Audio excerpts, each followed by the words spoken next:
Well, thank you, Mike, for the kind introduction, and thank you all for taking time out of your busy schedules to be here today.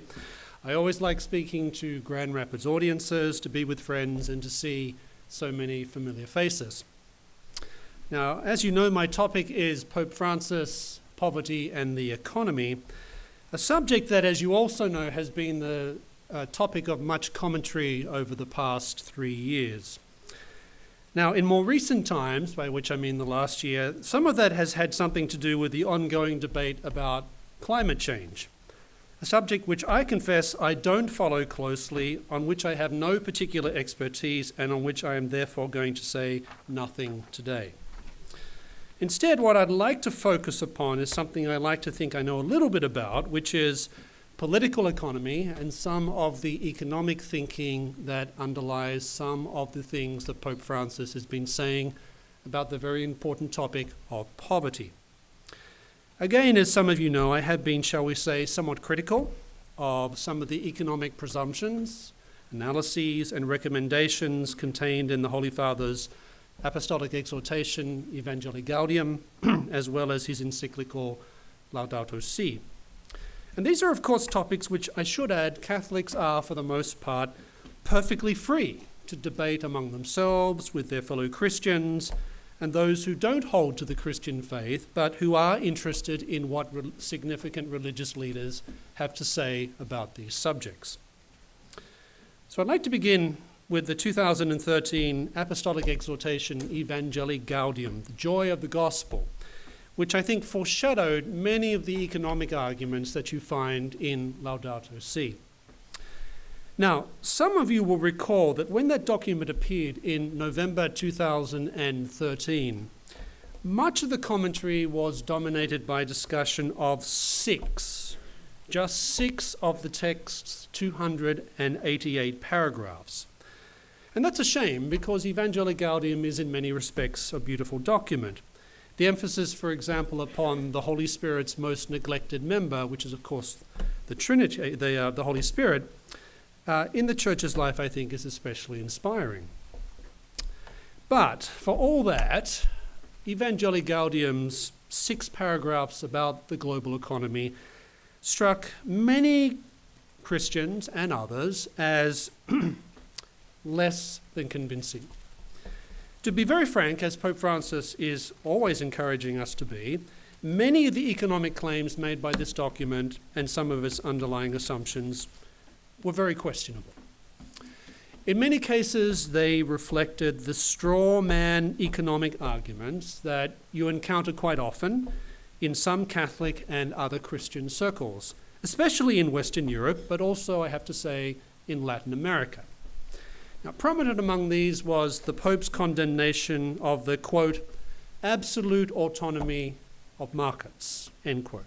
This, he said, is at the root of many of our contemporary economic problems, not least because, he says, it rationalizes an unwillingness to help those in need. If, however, as I said at the time in an article in National Review, if we follow through Evangelii Gaudium's injunction to look at the realities of the world today, we soon discover that there is literally no country in the world in which markets operate with absolute autonomy. They don't exist. In Western European countries, for example, governments routinely control an average of 40% of their country's GDP. In many developing countries, the percentage is even higher. How much more of the economy do we really want to put in the state's hands? Is there no upper limit?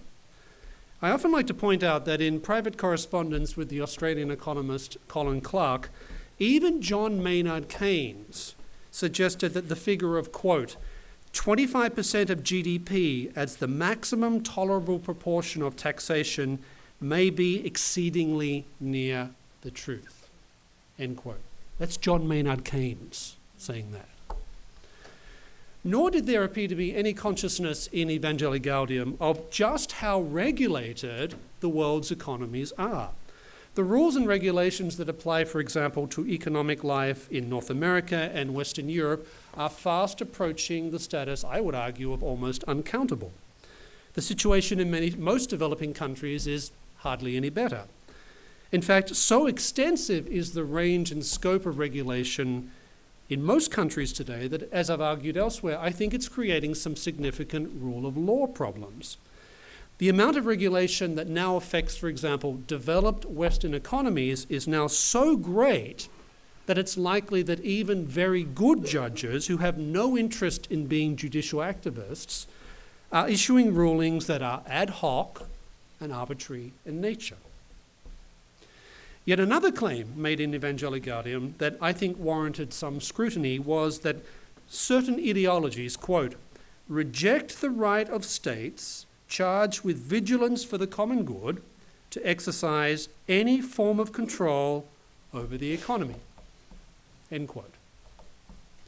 Well, outside the minuscule world of anarcho-capitalists, this simply isn't the position of most of us who favour free markets today, let alone past advocates such as Adam Smith. It's one thing to be sceptical of the effectiveness of very or even many forms of government intervention into the economy. It's quite another, however, to reject any form of regulation whatsoever. Now, alongside those comments, we found Pope Francis critiquing those who, quote, continue to defend trickle-down theories which assume that economic growth encouraged by a free market will inevitably succeed in bringing about greater justice and inclusiveness in the world.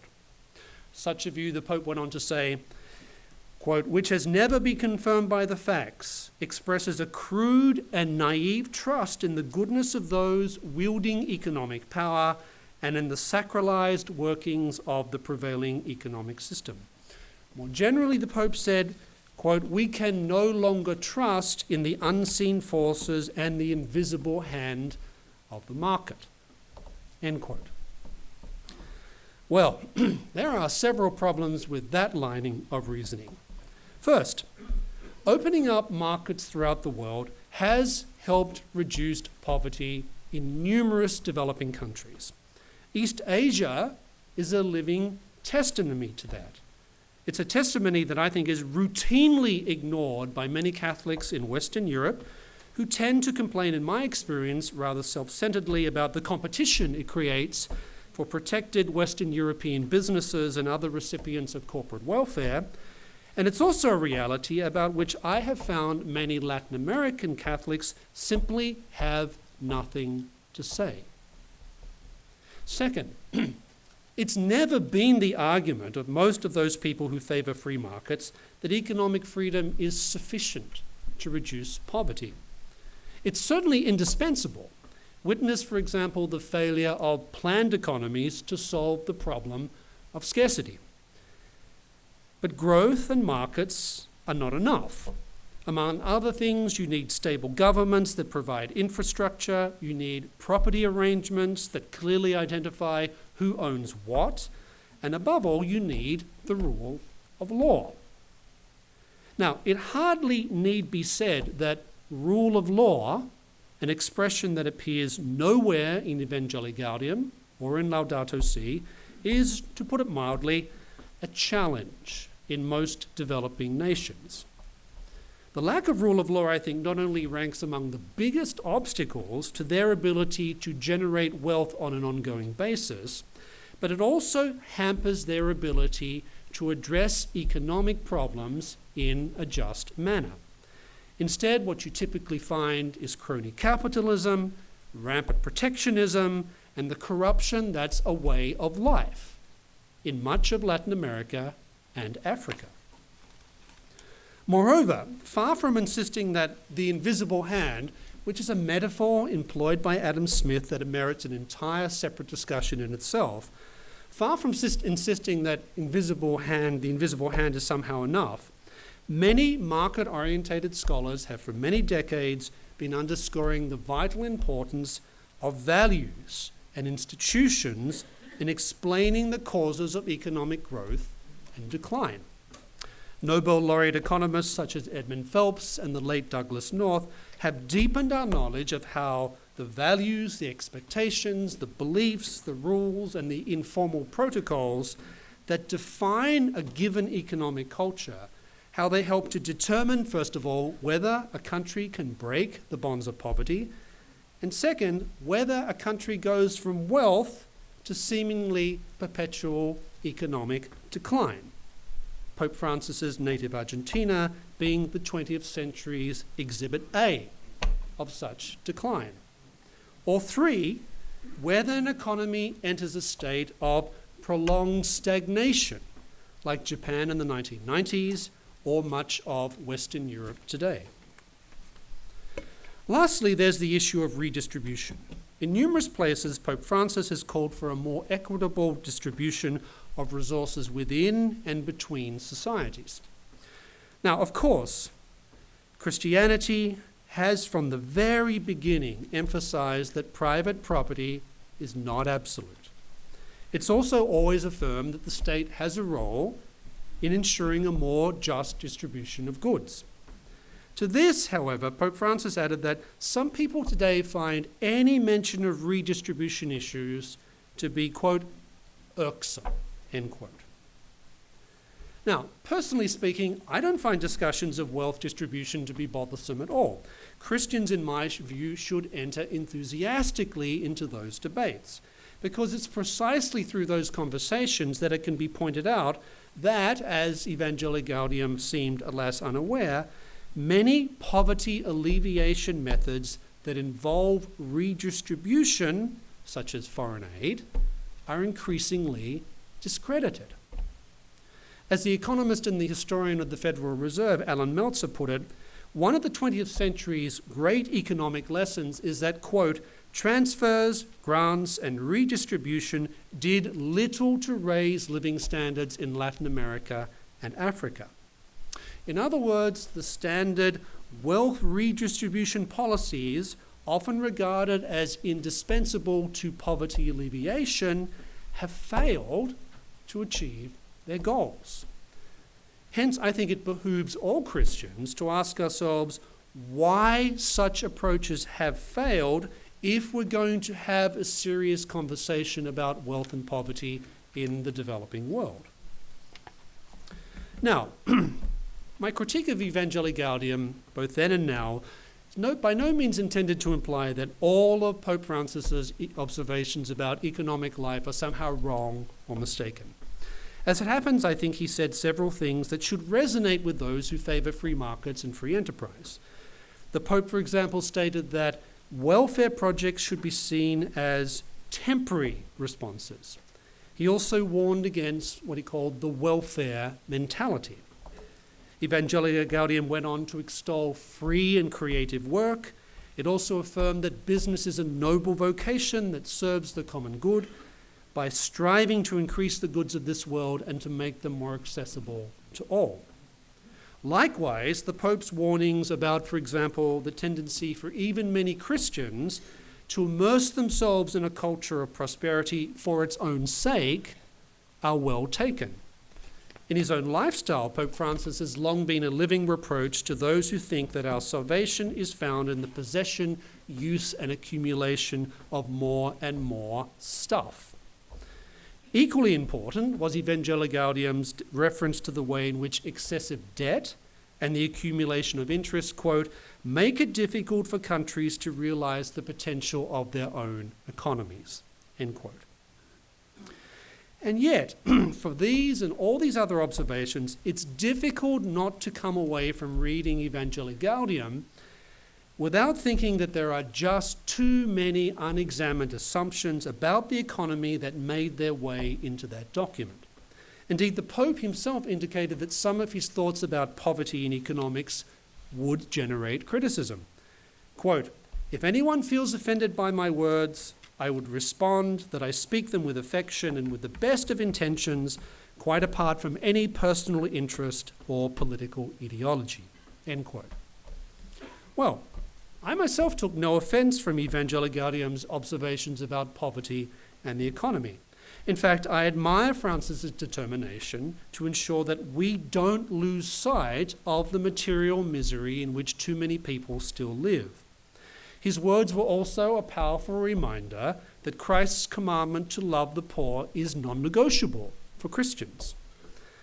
Nonetheless, as Francis himself wrote, quote, "Ideas disconnected from realities give rise to ineffectual forms of idealism," end quote. And attention to particular realities about economic life was, I think, precisely what was missing from many of Evangelii Gaudium's analyses of wealth and poverty. So, given the degree of criticism of Evangelii Gaudium's economic analysis by people like myself, who are pretty conventional Orthodox Catholics, some were expecting that the economic commentary contained in Laudato Si might be more measured. Unfortunately, that wasn't the case. In fact, I'm afraid that some of the same tendencies manifested themselves when it came to that encyclical's commentary on poverty and economics. Now, much of Laudato Si was focused upon trying to influence the world's climate change debate.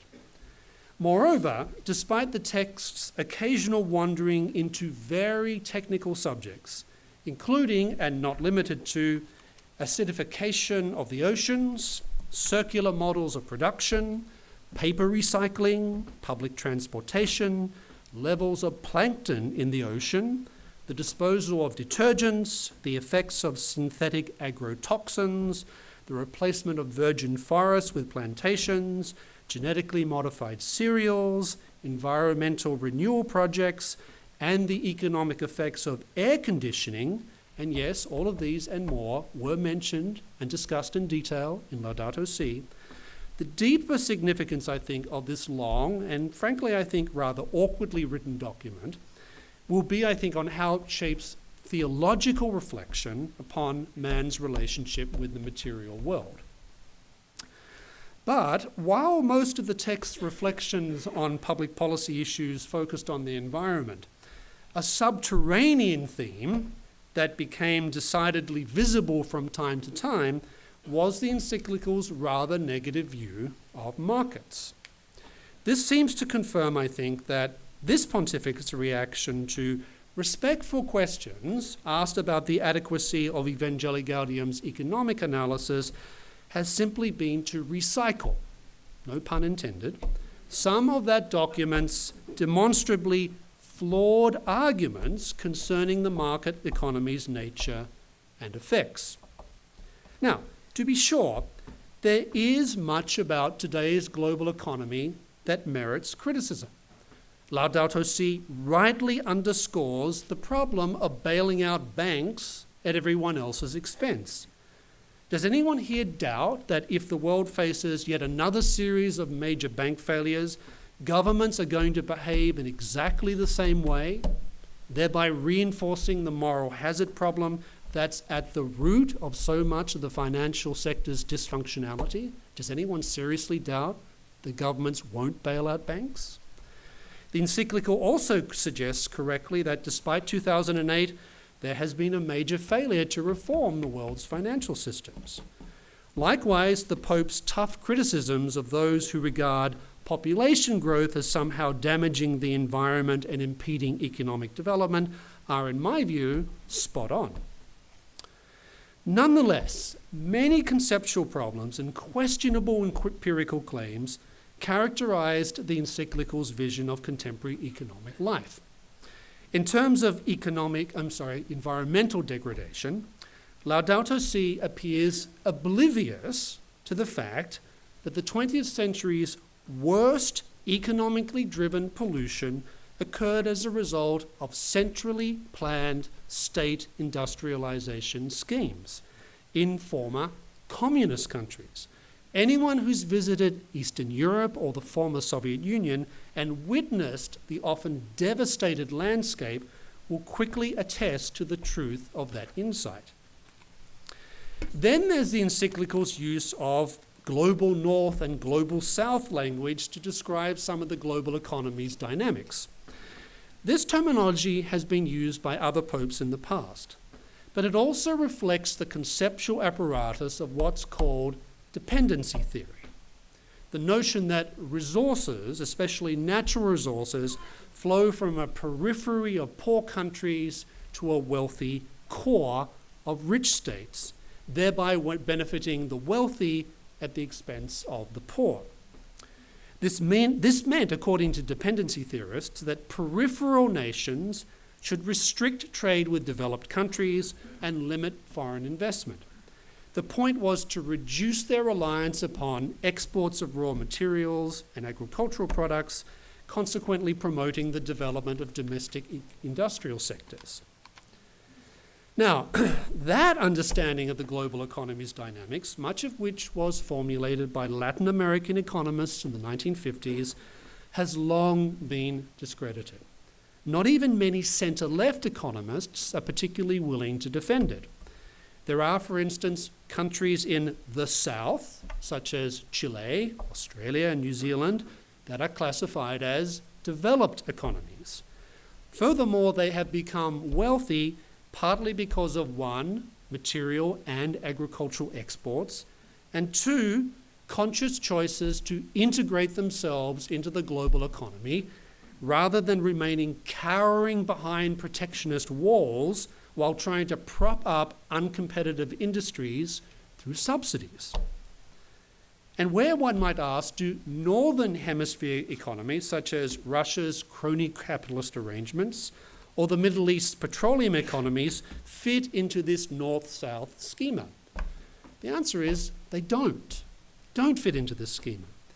In other words, if the north-south paradigm is how the Holy See understands the global geopolitical and economic scene, it's effectively clinging to a view of the global economy whose profound limitations were already apparent by the early 1970s. Another problem with Laudato Si, again previously manifested in Evangelii Gaudium, is an oversimplification of the views of those who believe that free markets are the most optimal economic way forward for individual nations and the global economy. Here's one example of what I'm talking about that comes from the encyclical. Quote, "Some circles maintain that current economics and technology will solve all environmental problems and argue in popular and non-technical terms that the problems of global hunger and poverty will be resolved simply by market growth." End quote. Now, growth is, of course, indispensable for saving people from poverty. There is no long-term remedy to persistent poverty without growth, and market economies have an unmatched ability to produce such growth. But whoever some circles might be that the Pope is referring to, I don't know of any free market advocates who believe that growth alone is the answer to poverty. Many other things need to be in place, most notably the right moral, cultural, and institutional settings. These range from things as fundamental as flourishing civil societies to things even more important, such as the rule of law, which of course is largely absent from most Latin American countries, and which as I said before, about which Laudato Si says very little in explicit terms. Now, most free market advocates have been making those sorts of points for a long time. But then Laudato Si goes on to claim this, quote, and this is a longer quote, but I think it's worth listening to. They, whoever they are less concerned with certain economic theories, which today scarcely anyone dares defend, than with their actual operation in the functioning of the economy. They may not affirm such theories with words, but nonetheless support them with their deeds by showing no interest in more balanced levels of production, a better distribution of wealth, concern for the environment, and the rights of future generations. Their behavior shows that for them, maximizing profits is enough. Yet by itself, the market cannot guarantee integral human development and social inclusion. End quote. Paragraph 109, if you want to read it again. Well, leaving aside the sheer vagueness of the first sentence, who are they? And what certain economic theories have been found wanting, it's hard not to view some of this language as verging on populism. The not-so-veiled claim that people who favour free markets are being disingenuous, Well, that's a serious allegation, but it's also one that isn't sustained by the briefest of glances at the writings and actions of many free market thinkers, ranging from Wilhelm Röpke to people like Adam Smith himself. It's untrue, for example, that being in favor of free markets means that in your heart of hearts, you're basically unconcerned with the environment and you're obsessed with profit. Many free market supporters have devoted their entire lives to trying and find ways of aligning economic incentives in the direction of environmental conservation. Nor is it just to say that free marketers are uninterested in future generations.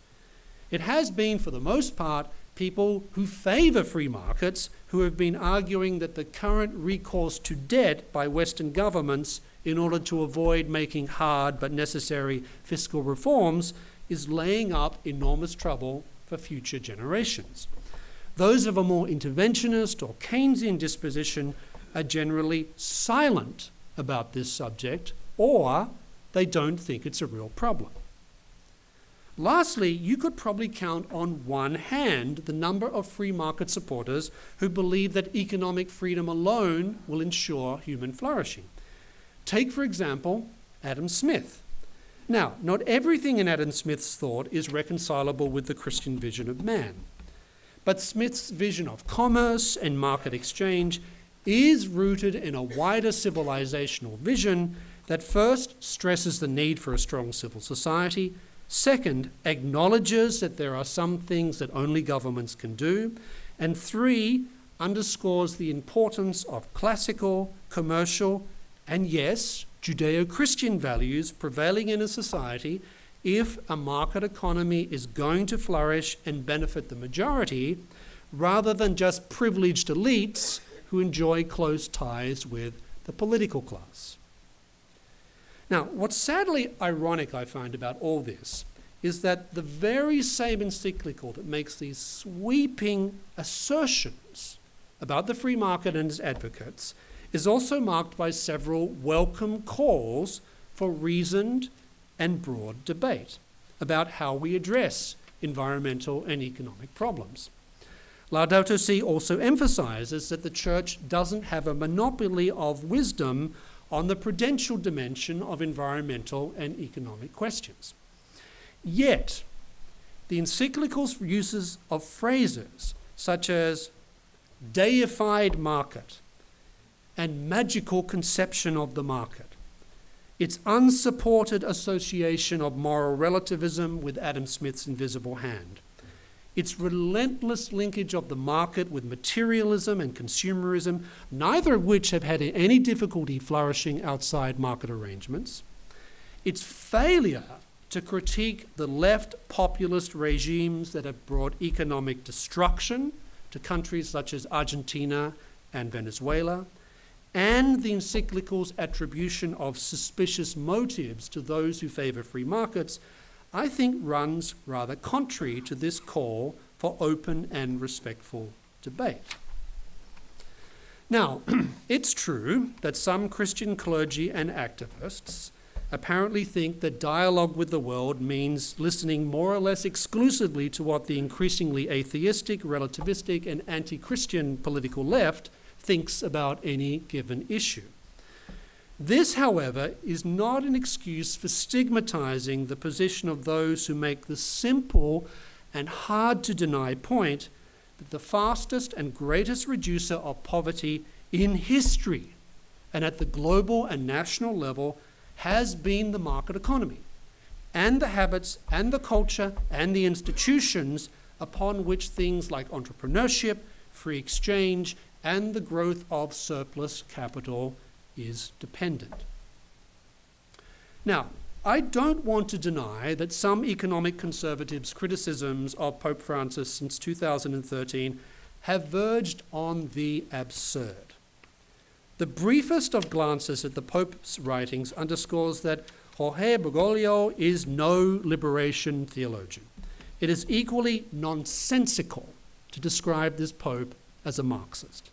Indeed, Pope Francis's pointed defense of the lives of innocent human beings from conception onwards, his forthright condemnations of euthanasia, and his increasingly, I have to say, ferocious criticisms of the fantasy world otherwise known as gender theory contradicts the most basic contemporary left-wing orthodoxies.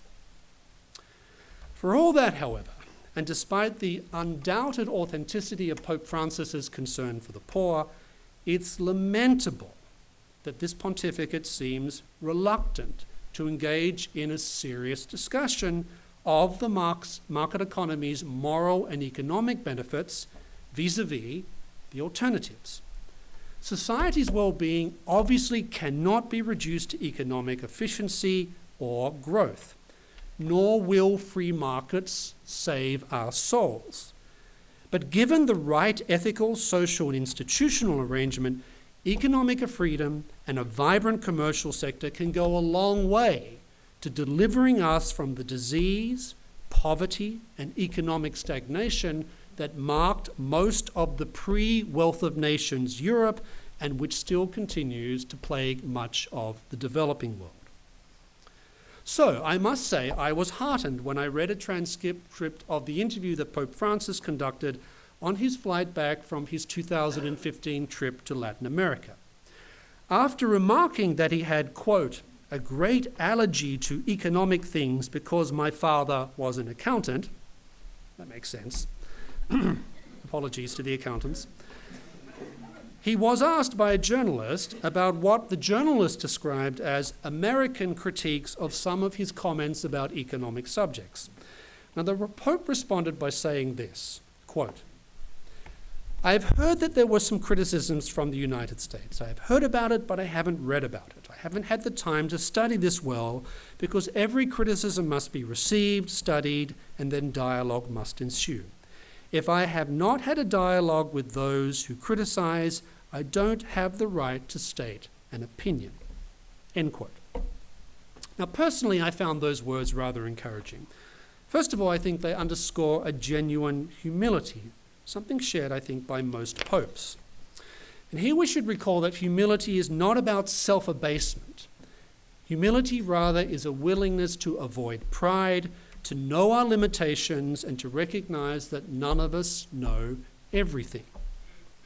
So, concerning Pope Francis's invitation to dialogue, if I was going to make any suggestions, it would be not to study very, very specific economic issues such as the impact of air conditioning, which, by the way, has probably saved tens of thousands of lives since its inception.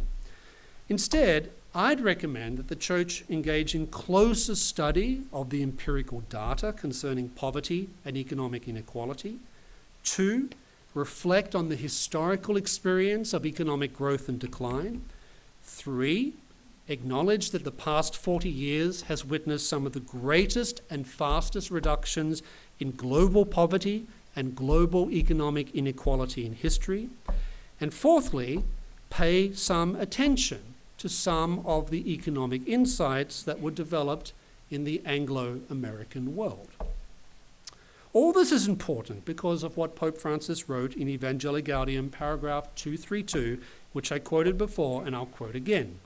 Ideas disconnected from realities give rise to ineffectual forms of idealism, end quote. I think this insight is very important when it comes to Christians making coherent contributions to public policy and economic debates. The Church is, after all, in the business of the truth.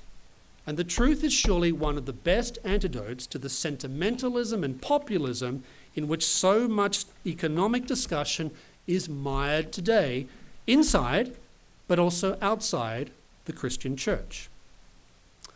Which brings me to a more general suggestion I'd like to make. Part of the truth-telling that's core to the Church's mission involves saying that even if we do live in a more economically prosperous world, even if there are less poor people in that same global world, part of the Church's mission involves living out its option for the poor so that Christians can help those in poverty realize the integral human development to which all of us, rich or poor, are called. In other words, it's not a question of compromising the Church's commitment to those in whom Christ himself said, we see his face. Not at all. But there's no reason at all why the church cannot bring its commitment to the poor into contact with knowledge of some of the truths that I've tried to outline today. Because if Christians care about reducing poverty and unjust forms of economic inequality, then there are good reasons for Christians to speak, for instance, against tariffs, against subsidies, against crony capitalism. If Christians care about the common good, then we should speak against populist policies that, in the name of equality, destroy the common good. If Christians care about the poor, then we should perhaps be less fixated with redistribution questions and pay more attention to what types of cultures and institutions have demonstrated their ability to reduce poverty both in relative and in absolute terms. Now, I know that for some people this may seem somewhat challenging, but none of these suggestions I've just made mean compromising on the demands of justice. They would, however, allow the church to take wider account of the empirical without being empiricist, to look at what actually works without lapsing into pragmatism, to remove some of the conceptual blinkers that I think have inhibited many Christians' visions of how to transform the world's economies into arenas of human flourishing.